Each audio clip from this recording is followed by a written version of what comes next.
สบายดีท่านผู้ชมที่เคารพทุกท่านถือว่ามาฮอดนาทีนี้สงครามระหว่างอเมริกากับอิหร่านนั้นนับมือนับดูเดือดและก็ฮ้อนแห้งขึ้นไปสักไส้ท่านผู้ชมโดยเฉพาะมาฮอดเวลานี้อเมริกานั้นพยายามซอกหาทางลงจากสงครามแล้วท่านผู้ชมหรือบอกง่ายๆอีกอย่างหนึ่งว่าอเมริกานั้นพยายามใส่เกียร์ถอยแล้วออกทนต่อผิดบาดแผลของสงครามเอาไว้โดยเฉพาะแม้เหตุให้เศรษฐกิจของสหรัฐอเมริกาเศรษฐกิจพันธมิตรของสหรัฐอเมริกาโดยเฉพาะในบรรดาประเทศสหภาพยุโรปนั้นต่างก็ได้รับผลกระทบเสียหายหนักหน่วงไปตามๆกันท่านผู้ชมเพราะฉะนั้นจึงเหตุให้อเมริกาและพันธมิตรของสหรัฐอเมริกานั้นพยายามใส่เกียร์ถอยและต้องการขอเจรจากับประเทศอิหร่านในทันทีโดยเฉพาะใน 2-3 มื้อที่ผ่านมานั้นประธานาธิบดีโดนัลด์ทรัมป์ของสหรัฐอเมริกานั้นก็ได้ต่อโทรศัพท์สายตรงไปยังประธานาธิบดีปูตินของรัสเซียโดยทรัมป์ได้ปรึกษาหารือ2ประเด็นใหญ่ๆด้วยกันเช่นว่าประเด็นเกี่ยวกับสงครามความขัดแย้งระหว่างรัสเซียกับยูเครนและประเด็นสุดท้ายซึ่งประเด็นนี้ข้าพเจ้าคิดว่าทรัมป์ประธานาธิบดีของสหรัฐอเมริกานั้นน่าจะตั้งใจโทรมาเกี่ยวกับหัวข้อนี้โดยเฉพาะนั่นก็คือทรัมป์ต้องการขอเจรจายุติสงครามกับอิหร่าน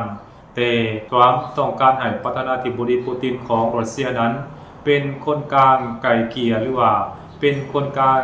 นำเอาข่าวดังกล่าวนี้ไปบอกกับประธานาธิบดีของอิหร่านเพราะว่าประเทศรัสเซียและประธานาธิบดีปูตินของรัสเซียนั้นแม้นพันธมิตรที่เหนียวแน่นของประเทศอิหร่านก็ว่าได้ในเวลานี้ท่านผู้ชม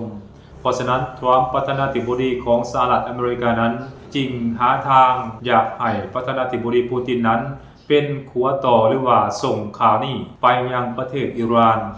อันนั้นคือสิ่งที่มันเกิดขึ้นในบ่พอแต่ละมื้อผ่านมานั้นหลังจากที่ทรัมป์ประธานาธิบดีของสหรัฐอเมริกาได้โทรลงกับท่านปูตินเป็นที่เรียบร้อยแล้วในมื้อถัดมาท่านปูตินประธานาธิบดีของรัสเซียนั้นก็ได้โทรศัพท์หรือว่าได้ร่วมสายกับประธานาธิบดีของประเทศอิหร่านทันทีและทั้งสองฝ่ายก็ได้มีการสนทนาปรึกษาหารือเกี่ยวกับการแก้ไขวิกฤตการณ์หรือว่าการแก้ไขปัญหาสงครามที่มันเกิดขึ้นระหว่างสหรัฐอเมริกากับอิหร่านนั่นเองท่านผู้ชมซึ่งประธานาธิบดีปูตินของรัสเซียนั้นก็ขันอาสาเป็นคนกลางไกล่เกลี่ยในวิกฤตการณ์ที่มันเกิดขึ้นระหว่างสหรัฐอเมริกากับอิหร่านในครั้งนี้ท่านผู้ชมแต่หลังจากที่โดนัลด์ทรัมป์โทรหาประธานาธิบดีปูตินและประธานาธิบดีปูตินโทรหาหรือว่าล่มสายกับประธานาธิบดีของอิหร่านเป็นที่เรียบร้อยแล้วทางการอิหร่านก็ได้ออกมายื่นข้อเสนอหรือว่ายืนยันเกี่ยวกับสาเหตุหรือว่าเหตุผลที่จะเหตุให้สงครามความขัดแย้งที่มันเกิดขึ้นระหว่างสหรัฐอเมริกากับอิหร่านสามารถยุติลงได้นั้นอิหร่านได้เสนอเงื่อนไขง่ายๆซึ่งเงื่อนไขง่ายๆที่อิหร่านได้เสนอให้กับอเมริกานั้นก็ถือว่าเป็นเรื่องยากที่สหรัฐอเมริกานั้นจะสามารถปฏิบัตินำได้โดยเฉพาะเงื่อนไขหรือว่าข้อเสนอที่หนึ่งนั้นอิหร่านได้เสนอเกี่ยวกับโครงการอาวุธนิวเคลียร์เพื่อสันติของอิหร่านนั้นจะต้องดำเนินต่อไปและอเมริกาจะต้องยอมรับในเรื่องนี้หรือว่ายอมรับในอำนาจของอิหร่านในเรื่องนี้ส่วนว่าข้อเสนอที่2นั้นก็นักหน่วงบ่แพ้กันท่านผู้ชมนั่นก็คืออิหร่านได้เสนอไปยังสหรัฐอเมริกาและอิสราเอลนั้นต้องรับผิดชอบต่อค่าเสียหายต่างๆที่มันเกิดขึ้นจากการโจมตีของอเมริกาและอิสราเอลในทุกๆด้านบ่ว่าจะเป็นพื้นฐานโครงสร้างที่รับใช้ทางด้านการทหารและพื้นฐานโครงสร้างที่รับใช้ทางด้านพลเรือนอเมริกาจะต้องรับผิดชอบต่อค่าเสียหายในส่วนนี้ที่เกิดขึ้น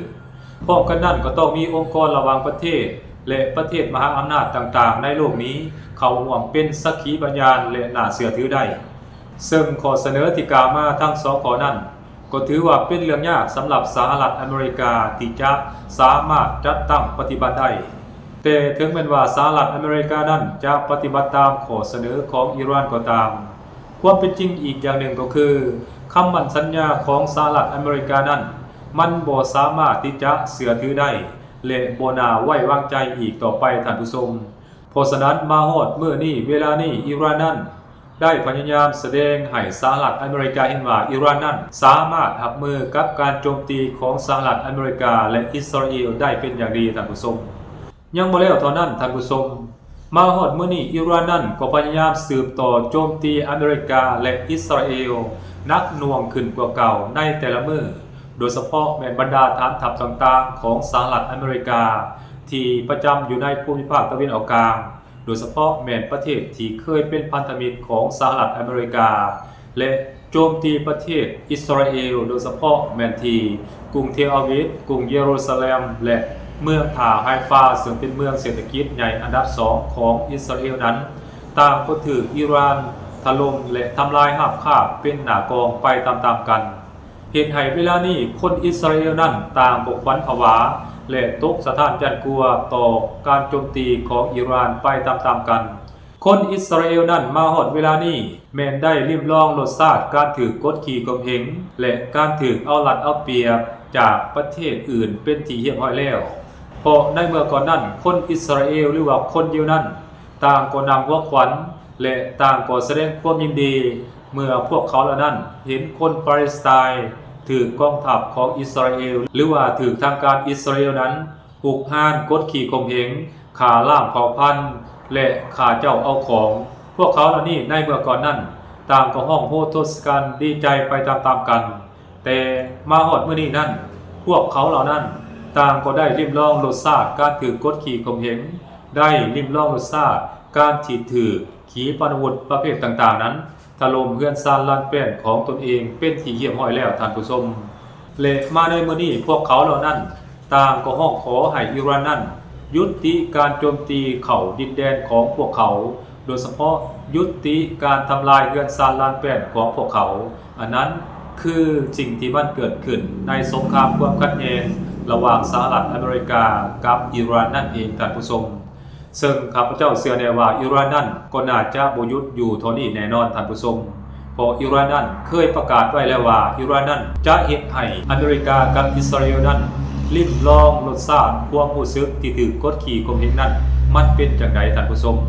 พร้อมกันนั้นอิหร่านเองก็ยังได้ออกมาประกาศว่าจะเฮ็ดให้ราคาพลังงานโลกนั้นสูงขึ้น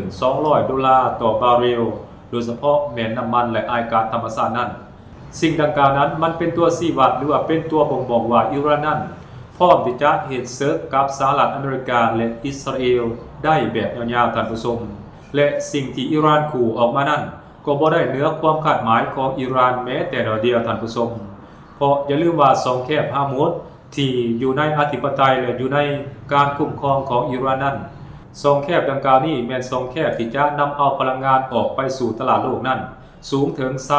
20% ถ้าว่าสองแคบเหล่านี้ถูกปิดตายไปยาวๆมันก็จะเห็นให้ราคาพลังงานของตลาดโลกนั้นถีบตัวสูงขึ้นฮอด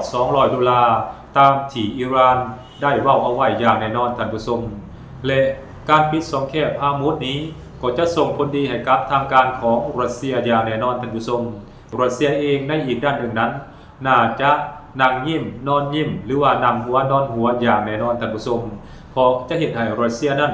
สามารถขายพลังงานโดยเฉพาะแม่น้ำมันและอ้ายก๊าซธรรมชาตินั้นได้ในราคาที่สูงหลังจากที่ถูกสหรัฐอเมริกาและประเทศในยุโรปนั้นกดดันให้ราคาพลังงานของรัสเซียนั้นตกต่ำลงและถูกอเมริกากับพันธมิตรนั้นกดดันประเทศต่างๆบ่ให้ซื้ออ้ายก๊าซและน้ำมันจากประเทศรัสเซียนั้น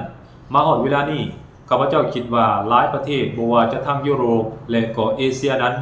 น่าจะหันกลับไปขอซื้อหรือว่าไปของอซื้อพลังงานจากรัสเซียอย่างแน่นอนท่านผู้ชมเพราะฉะนั้นการปิดอ่าวฮามุดหรือว่าสองแคบฮามุดของอิหร่านนั้นส่งผลดีทั้งอิหร่านและก็ส่งผลดีทั้งรัสเซียในระยะยาวอย่างแน่นอนท่านผู้ชมอันนั้นคือสิ่งที่อเมริกากับยุโรปและพันธมิตรของอเมริกาในตะวันออกกลางนั้นบ่ต้องการอย่างแน่นอนท่านผู้ชมโดยเฉพาะแม้นบรรดาประเทศที่มีฐานทัพของสหรัฐอเมริกาตั้งอยู่นั่นเองเพราะพวกเขาเหล่านั้นต่างก็เป็นประเทศที่ส่งออกพลังงานไปยังตลาดโลกถ้าว่าพวกเขาบ่สามารถส่งพลังงานออกไปยังตลาดโลกได้แน่นอนท้องของพวกเขาก็แห้งแน่นอนท่านผู้ชมเพราะบ่มีเงินไปซื้อข้าวปลาอาหารอีกด้านหนึ่งก็บ่มีเรือขนส่งสินค้าลำใด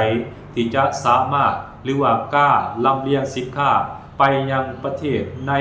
แถบนี้ได้ท่านผู้ชมโดยเฉพาะลำเลียงผ่านสองแคบพามุนนั้นมีเพียงประเทศจีนและรัสเซียเพียง2ประเทศเท่านั้นที่สามารถผ่านสองแคบดังกล่าวนี้ได้ท่านผู้ชมอันนั้นคือสิ่งที่มันเกิดขึ้นและก็ความตึงเครียดที่มันกำลังดำเนินไปอยู่ในตะวันออกกลางนั่นเองท่านผู้ชมและในตอนนี้ข้าพเจ้าจะนำเอาเรื่องเกี่ยวกับน้ำมาเล่ามาเว้าให้บรรดาท่านผู้ชมได้รับชมรับฟังนำกันว่าน้ำในภูมิภาคตะวันออกกลางนั้นมันมีความสำคัญหลายหน่อยเพียงใดเรื่องนี้ข้าพเจ้าจะนำมาเล่ามาเว้าให้บรรดาท่านผู้ชมได้รับชมรับฟังนำกันในวิดีโอหน้าสำหรับตอนนี้หมดลงเพียงเท่านี้สบายดี